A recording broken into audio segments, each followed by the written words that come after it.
we better stop him. হলিউডের চলচ্চিত্র পরিচালকদের একটি তালিকা করা হলে একদম ওপরের দিকে থাকা নামগুলোর মধ্যে জেমস ক্যামেরন যে থাকবেন এটা চোখ বন্ধ করে বলে দেওয়া যায়। তবে বেশিরভাগ মানুষ তাকে শুধু পরিচালক হিসেবে চিনলেও তিনি কিন্তু তার থেকেও অনেক বেশি কিছু। কানাডিয়ান এই চলচ্চিত্র নির্মাতা একাধারে একজন প্রযোজক, চিত্রনাট্যকার, বিজ্ঞানী এবং ইঞ্জিনিয়ার। গভীর সমুদ্র নিয়েও তার অনেক কৌতূহল। নিজের বানানো সাবমেরিন দিয়ে সাগরের সবচেয়ে গভীরতম স্থান মারিয়ানা ট্রেন্সে ডুব দিয়ে এসেছেন তিনি তার চলচ্চিত্রে যেসব প্রযুক্তি ব্যবহার করেন সেগুলোকে এক একটা মাইলফলক হিসেবেও ধরা যায়। অসাধারণ উদ্ভাবনী শক্তি তার অ্যাকশনধর্মী ও বৈজ্ঞানিক কল্পকাহিনীমূলক চরিত্রগুলোকে দিয়েছে নতুন মাত্রা। তার জীবনের গল্পটাও কিন্তু চিত্রনাট্যের মতোই অনেকটা। আজকের ভিডিওতে আমরা বিখ্যাত চলচ্চিত্র নির্মাতা জেমস ক্যামেরন সম্পর্কে জানব এবং সেই সাথে থাকছে তার বিখ্যাত 3টি সিনেমার রিভিউ। তো চলুন শুরু করা যাক।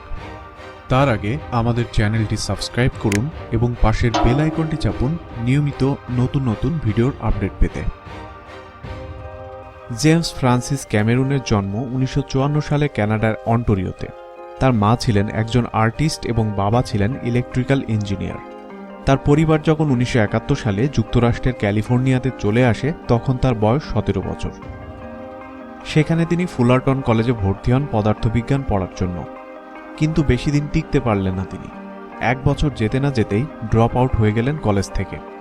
এরপর তিনি ট্রাক ড্রাইভারের কাজ নিলেন এবং সময় পেলে মাঝে মাঝে লেখালেখিও করতেন একটু একটু। তিনি বলেছেন এই সময়টাই ছিল তার জীবনের সবচেয়ে গুরুত্বপূর্ণ সময়। তিনি ইউএসসি লাইব্রেরিতে নিয়মিত যেতেন এবং ফিল্ম টেকনোলজির সাথে সংশ্লিষ্ট সব ধরনের বই কিংবা থিসিস পেপার পড়ে ফেলতেন বা খাতায় নোট করে রাখতেন। এই সময়টাতে তিনি optical printing, front screen projection কিংবা ড্রাই ট্রান্সফারের মতো বিষয় নিয়ে পড়াশোনা করেছেন, যা তাকে পরবর্তীতে চলচ্চিত্র পরিচালনায় বিস্তর সাহায্য করেছে। এরপর 1977 সালের একটি ঘটনা তার জীবনকে পুরোপুরি পাল্টে দিয়েছিল। ওই বছর মুক্তি পেল বিখ্যাত চলচ্চিত্র সিরিজ স্টার ওয়ার্সের 4র্থ কিস্তি এ নিউ হোপ। ওই চলচ্চিত্র দেখে তিনি বুঝতে পারলেন শিল্প এবং বিজ্ঞান কতটা কাছাকাছি থাকতে পারে। এরপর ট্রাক ড্রাইভারের চাকরি ছেড়ে দিয়ে ক্যামেরন ঝুঁকে পড়লেন চলচ্চিত্রের দিকে।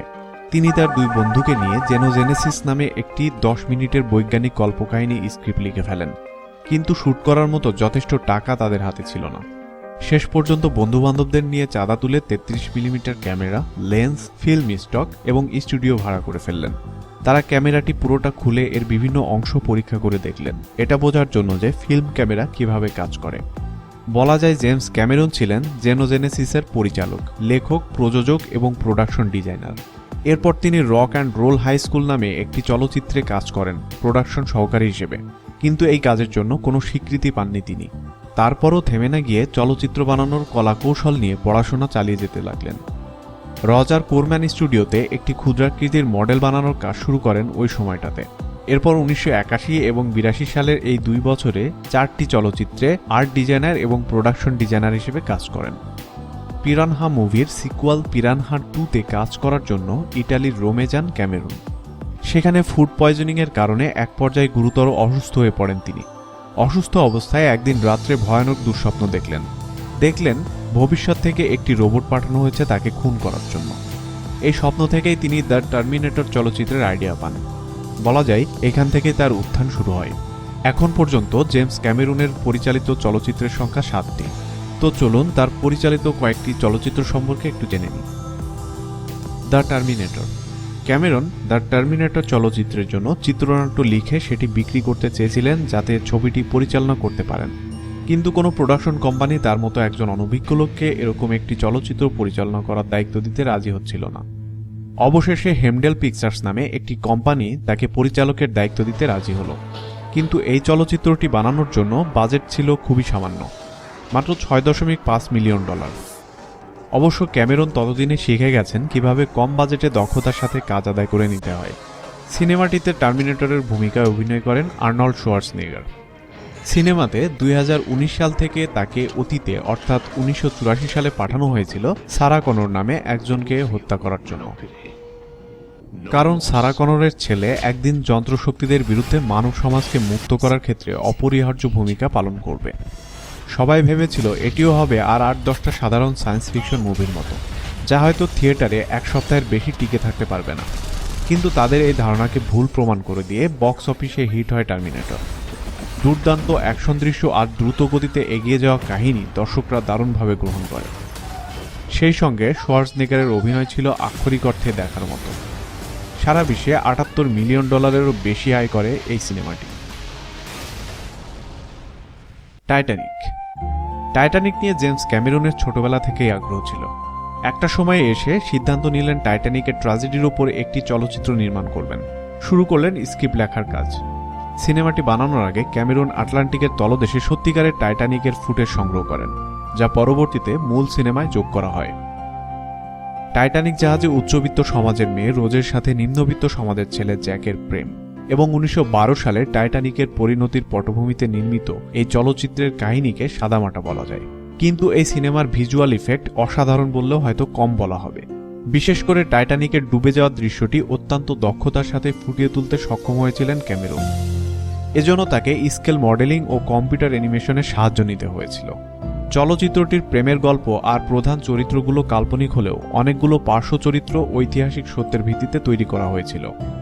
এই চলচ্চিত্র তৈরিতে মোট ব্যয় হয়েছিল প্রায় $200 মিলিয়ন। তৎকালীন সময়ে এটি ছিল পৃথিবীর সবচেয়ে বড় বাজেটের ছবি। ক্যামেরুনের প্রবল উচ্চাকাঙ্ক্ষার এটি একটি উদাহরণ। 20th সেঞ্চুরি ফক্স ও প্যারামাউন্ট পিকচার্সকে যৌথভাবে এই অর্থের যোগান দিতে হয়েছিল। বিশাল বাজেটের কারণে মুক্তির আগে ক্যামেরুন ও তার টাইটানিককে সমালোচনার শিকার হতে হয়। সমালোচকরা ধারণা করেছিলেন ফক্স এবং প্যারামাউন্ট বিশাল লোকসানের সম্মুখীন হবে, কিন্তু টাইটানিক মুক্তি পাওয়ার সাথে সাথে তাদের ধারণা ভুল প্রমাণিত হল।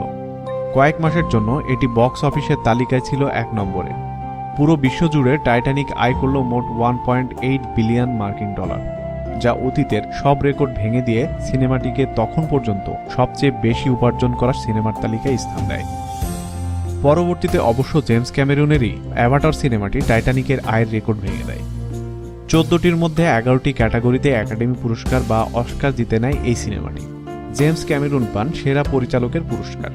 টাইটানিক সিনেমার জ্যাকের মতোই ক্যামেরন অস্কারের মঞ্চে উঠে বলেছিলেন, I am the king of the world. Avatar পৃথিবীর মতো একটি গ্রহ যার নাম প্যান্ডোরা। এই গ্রহের অধিবাসীদের বলা হয় নাভি, যারা দেখতে অনেকটা মানুষের মতোই। পৃথিবীর একদল লোভী মানুষ আর নিরীহ নাভিদের মধ্যে সাহসী এক যুদ্ধ নিয়ে গড়ে উঠেছে অ্যাভাটার সিনেমার কাহিনী। ক্যামেরন সিনেমাটি বানানোর পরিকল্পনা করেছিলেন সেই 1997 সালে টাইটানিক সিনেমার পর থেকেই। এরও আগে 1995 সালে 80 পৃষ্ঠার একটি খসড়া স্ক্রিপ্টও লিখে ফেলেন সিনেমাটির জন্য, কিন্তু সিনেমাটি বানানোর জন্য যে প্রযুক্তি দরকার তা ওই সময় ছিল না। প্যান্ডোরা গ্রহটির ডিজাইন থেকে শুরু করে সিনেমার প্রায় প্রতিটি অংশই কম্পিউটার অ্যানিমেশনের সাহায্য নিয়ে করা। দ্য পোলার এক্সপ্রেস সিনেমাটিতে পরিচালক রবার্ট জেমেকিস পারফরমেন্স ক্যাপচার টেকনিক ব্যবহার করেছিলেন। জেমস ক্যামেরন ব্যবহার করেছিলেন এই টেকনিকেরই অনেক উন্নত একটি ভার্সন। অ্যাভাটার সিনেমার বাজেট ছিল প্রায় $300 মিলিয়ন, যা টাইটানিকের বাজেট থেকে অনেক বেশি। আর এই সিনেমাটি কত আয় করেছিল সে তো আপনারা জানেনই। সারা বিশ্ব থেকে সিনেমাটি $2.74 বিলিয়ন বেশি আয় করে। অ্যাভাটারের এই জনপ্রিয়তার কারণে 2010 সালে হলিউডের সবচেয়ে বেশি আয় করা পরিচালকদের মধ্যে 1 নম্বরে চলে আসেন জেমস ক্যামেরন। তার মোট সম্পদ তখন $257 মিলিয়ন। জেমস ক্যামেরন সম্পর্কে সমালোচকদের প্রধান যে অভিযোগ ছিল সেটা হলো তার লেখা স্ক্রিপ্টগুলোর কাহিনীর গভীরতা কম। অভিযোগ অবশ্য মিথ্যে নয়, তবে যে ধরনের সিনেমা তিনি তৈরি করেন সেখানে কাহিনীর গভীরতা থাকা হয়তো অত আবশ্যক নয়। এই কারণে সব জায়গায় গভীরতা খুঁজতে যাওয়া লোকেরা হতাশ হতে পারেন তার সিনেমাগুলো দেখে। কিন্তু পরিচালক হিসেবে ক্যামেরনের সমালোচক খুব বেশি নেই। আর্টিস্টের কাছ থেকে 16 আনা কাজ আদায় করার ক্ষেত্রে তার জুড়ি মেলাভার। এই কারণে তার সাথে কাজ করা অনেকের কাছে দুঃস্বপ্নের মতো। শুটিং শুরু হওয়ার আগে তিনি সবার মোবাইল ফোন বন্ধ করে রাখতে বলেন, যাতে তার কাজে বিঘ্ন ঘটাতে না পারে। কোনো একটা দৃশ্য পছন্দ না হলে বারবার শুট করেন। সিনেমাকে বাস্তবসম্মত করার জন্য জীবনকে বাজি রাখতে দ্বিধাবোধ করেন না তিনি। টাইটানিক চলচ্চিত্রের নায়িকা কেট উইন্সলেট তো ঘোষণাই দিয়েছিলেন যে তিনি আর জেমস ক্যামেরনের কোনো সিনেমায় কাজ করবেন না। নিজের কাজে ডুবে থাকার কারণে পরিবারকেও সময় দিতে পারেননি বেশি একটা। এই কারণে সংসারও ভেঙে গেছে তার, তাও একবার নয়, 5 বার। তবুও জেমস ক্যামেরন থেমে নেই। এবছর 18 ডিসেম্বরে মুক্তি পেতে যাচ্ছে অ্যাভাটার 2 সিনেমাটি। 2021 সালের ডিসেম্বরে মুক্তি পাবে অ্যাভাটার 3।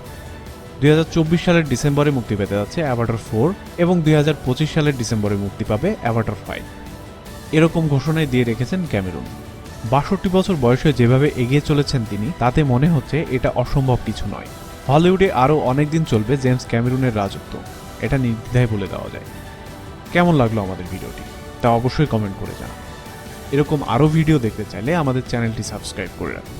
পরবর্তী ভিডিওতে আবারও দেখা হচ্ছে, সে পর্যন্ত ভালো থাকুন, সুস্থ থাকুন, ধন্যবাদ।